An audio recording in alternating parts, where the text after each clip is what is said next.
안녕하세요, 올바르입니다. 오늘의 테슬라 소식입니다. 테슬라의 시계는 2016년 8월 머스크가 최대 주주로 있는 솔라시티의 인수 계획을 발표함으로써 빨라지기 시작합니다. 이후 2017년 2월 1일에는 테슬라 모터스에서 테슬라로 사명을 변경함에 따라 본격적인 에너지에 대한 비전을 발표합니다. 과거 애플 컴퓨터가 애플로 사명을 변경한 것과 같은 이유였죠. 그렇다면 테슬라의 목표는 어디를 향하고 있을까요? 테슬라의 목표는 에너지 네트워크 기업을 향하고 있습니다. 자동차로 주목받기 시작해서 자율주행이 화두가 되기까지, 그리고 이제는 IT 회사로 바라보기 시작되었지만 테슬라에게 자동차는 가장 중요한 기업의 비전이자 테슬라의 지속가능한 에너지 목표를 이루기 위한 수단 혹은 과정입니다. 에너지 기업 테슬라, 어떤 것이 느껴지시나요? 사실 이 부분을 소개드리기 위해 바로 전에 테슬라의 자율주행에 대한 머스크의 생각을 편집해서 올려드린 바 있습니다. 테슬라는 자동차를 통해 지속가능한 에너지 기업을 향하고 있기 때문입니다. 이제는 점차 애플처럼 테슬라의 네트워크가 비대해질수록 단순히 테슬라 네트워크에 더 가깝다는 것으로 더 잘 팔리는 시기가 다가오고 있습니다. 그리고 이제 조금 더 개인적인 생각을 이야기하는 투자의 생각 시리즈를 보신 분들은 아시겠지만, 저도 넥스트에라 에너지에 대해서 알고 있지만 왜 이런 프론트 더 미터 기업, 유틸리티 스케일의 발전을 하는 기업을 소개드리기보다 한온 암스트롱이나 하나솔루션 같은, 아니면 테슬라 같은 기업을 소개드렸을까요? 이에 대한 답을 찾아가시기 바랍니다. 테슬라 소개에서도 지속가능한 에너지로의 비전을 소개하고 있습니다. 지속 불가능한 에너지, 그리고 지속 가능한 에너지, 이 사이를 당겨올 수 있는 다리로서 지속 가능한 에너지로 구동되는 선망받는 디바이스를 놓겠다는 입장입니다. 이 부분이 테슬라의 오토일 테고, 이 부분이 테슬라의 솔라 부분이겠죠. 그냥 아주 간단히 보자면 이렇게 생각했습니다. 초기에는 수요와 공급을 동시에 만들어가면서 충전 인프라나 에너지를 다루는 네트워크를 통해서 테슬라는 점차 에너지를 다루는 기업이자 소프트웨어가 가장 중요한 기업이 되어가고 있습니다. 그리고 이것들 사이에 크고 작은 네트워크 효과가 있죠. 예를 들자면 로보택시를 통해서 이루어지는 우버나 리프트보다 더 많은 임금을 가져갈 수 있는 구조, 그리고 차의 소유자가 부담해야 하는 비용의 절감, 더 많은 차량을 통해 이루어지는 자율주행상 코너 케이스의 극복, 파워월과 솔라루프를 통해서 가상발전소 네트워크의 공급자 유입 및 많은 것이 가능해집니다. 이 부분은 조금 이따 설명드리겠습니다. 파워월을 통한 가정용 솔라루프와 함께 솔루션을 제공하는 것은 이렇습니다. 예를 들어서 5kW짜리 태양광 패널을 설치했다고 가정하죠. 하루에 일조 시간은 6시간으로 잡겠습니다. 그럴 경우에 하루에 30kWh의 전력이 모이게 되고, 한 달이면 900kWh의 전력을 충족합니다. 미국 가정의 한 달 평균 전기 소모량이 900kWh 정도이니, 이런 태양 에너지를 통해서 파워월 패키지와 만날 경우 한 달 전기료를 거의 내지 않고도 전기를 쓸 수 있다는 점이 온다는 것이겠죠. 모터와 에너지의 통합이죠. 차에 충전을 시킬 수도 있고 파워월에 충전을 시킬 수도 있고, 나중에는 파워플로어에 클릭 한 번으로 솔라 패널에서 충전되고 홈으로 돌려서 낮에는 무료로 전력을 공급받고 저녁에는 심야 전기를 그리드를 통해 공급받아 파워월에 저장해 두었다가 쓸 수도 있을 것입니다. 그리고 남는 것은 그리드를 통해서 팔 수도 있겠죠. 솔라루프는 요즘의 영상들을 보면 이것이 처음 보는 분들한테는 시공해 놓은 걸 봤을 때 이게 지붕인지 아니면 패널을 설치한 건지 한눈에 알아보기는 힘든 수준이 왔습니다. 실제 솔라루프의 버전 3를 시공받은 분의 사례가 어떤지 잠시만 한번 보여드릴게요. 함께 보시죠.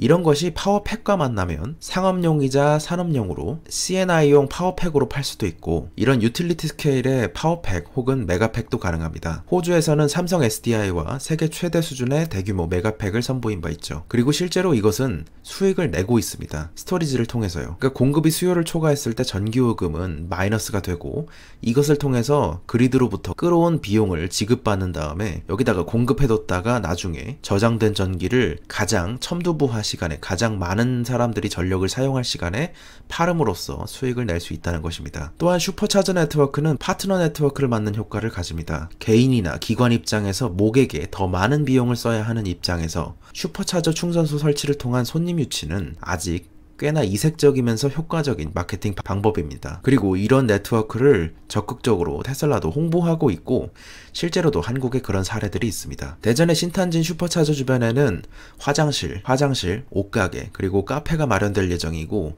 논산의 슈퍼차저는 라운빌리지라는 펜션인데 알아서 사람들이 한 번씩 가다 보니 이제는 별도의 마케팅이 필요 없는 명소가 되어가고 있습니다. 자연스럽게 슈퍼차저는 집객의 힘을 갖게 되는 것이죠. 이런 충전소는 또한 온라인으로 분산되어가는 언택트 시대에 구조적으로 반드시 모일 수밖에 없는 곳, 그러면서 반드시 일정 시간 이상의 체류 시간을 보장하는 곳으로서 핫플레이스가 되어가고 있습니다. 테슬라는 여기에서 비즈니스를 한다기보다 테슬라의 생태계를 통해서 사람들의 이동 습관, 행동이 바뀌기 시작했다는 의미입니다. 테슬라는 전기차를 통해서 지속 가능한 에너지 기업으로서의 시간을 한층 당겨오고 있고 그 안에는 수많은 기업과 기회들이 산적해 있을 것입니다. 한편 많은 분들의 무관심 속에서도 테슬라는 에너지 기업이 되기 위한 실적들을 많이 쌓아가고 있고 계속해서 실험하고 있습니다. 남호주에서 테슬라는 2022년까지 세계 최대의 가상발전소를 구축할 예정입니다. 5만 가구의 태양광 패널, 그리고 스토리지 솔루션, 스마트 미터를 설치함으로 인해서 세계 최대 규모의 가상발전소를 구축한다는 것인데요. 이것이 될 경우에 가정의 전기요금은 약 30% 가까이 절감할 수 있고 지역적인 그리드를 통해서 정전을 대비하는 등 이점이 돋보일 겁니다. VPP에 대해서 설명드리자면 이렇습니다. 가상발전소죠. 소규모 패널들이죠. 주로 발전 설비, 그리고 이것을 통해서 패널이나 파워월, 그리고 파워팩을 통해서 각각의 가정마다 생산되는 에너지들을 클라우드 같은 소프트웨어를 통해 통합하고 분산형 에너지 자원을 하나의 발전소처럼 가상의 발전소로서 관리한다는 겁니다. 아까 말씀드렸던 것을 생각하시면 됩니다. 예를 들어보죠. 전력이 과잉 공급되어서 전력이 쌀 때는 파워월에 담아두었다가 전력이 비쌀 때 판매하면 될 겁니다. 또한 낮이나 밤에는 자체적으로 생산한 전력으로 자급자족할 수 있을 겁니다. 또한 많이 쓰는 집은 적게 쓰는 집에서 그리드가 연결되어 있기 때문에 구매하면 될 겁니다. 내가 적게 쓴다면 오히려 판매할 수도 있겠죠. 이렇게 굳이 발전소 단위에 집약된 전력이 필요 없더라도 되는 시대를 기대하고 있는 것입니다. 그 결과 해당 지역은 남호주 평균 전기요금보다 30% 더 낮은 0.27달러 kWh 수준의 전력을 이용할 수 있게 되고 이것이 에너지 네트워크에도 생태계 파괴자가 되어서 전기가 도매가 기준으로 하락할 것으로 예상되고 있습니다. 이러한 과정을 통해서 일종의 클라우드 발전소를 갖는 것이 이 버추얼 파워 플랜트 VPP입니다. 이곳에는 나중에 정보를 관리하기도 할 뿐더러 트레이딩 시스템이 갖춰질 수도 있고 다양한 곳에 에너지가 오고 가는, 그리고 소비를 하고 받아들여질 수 있는 이러한 에너지 전용 클라우드 같은 시스템으로서 작용하게 됩니다. LG CNS의 블로그에 있는 자료인데 현재 발전소들이 가장 두려워하는 것은 이러한 일종의 에너지 저장, 그리고 에너지 관리, 분산 발전 등이 있습니다. 기존의 시장과는 전혀 다른 전개와 함께 할 수 있기 때문입니다. 이미 이런 부분은 테슬라가 소규모부터 중규모까지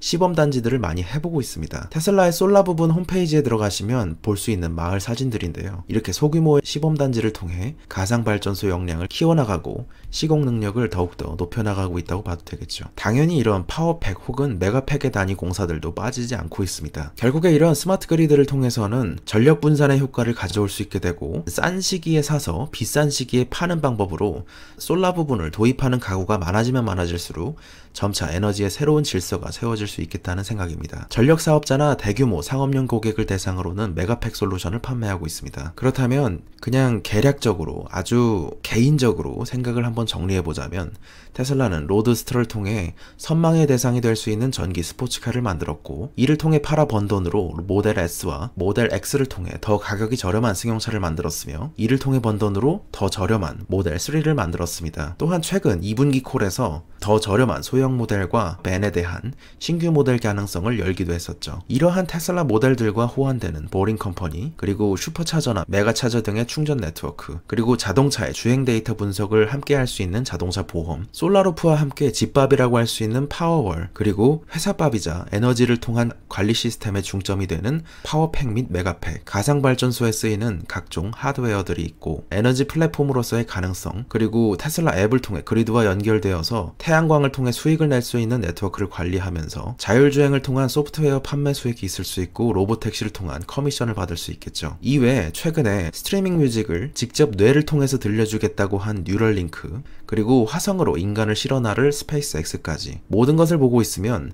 실제로 이 사람이 화성에 가는 것이 목표라는 생각을 하게 됩니다. 한껏 꿈을 부풀려보는 시간이었는데 어디까지 갈 수 있을지 모를 기업으로서의 생각을 갖게 합니다. 마지막은 영상과 함께 하시죠. Let me just ask you about Tesla, because they had their earnings last night. They beat. You know, the bears would say they beat because they sold these tax credits, and how long are these credits going to be, you know, a sustainable business model?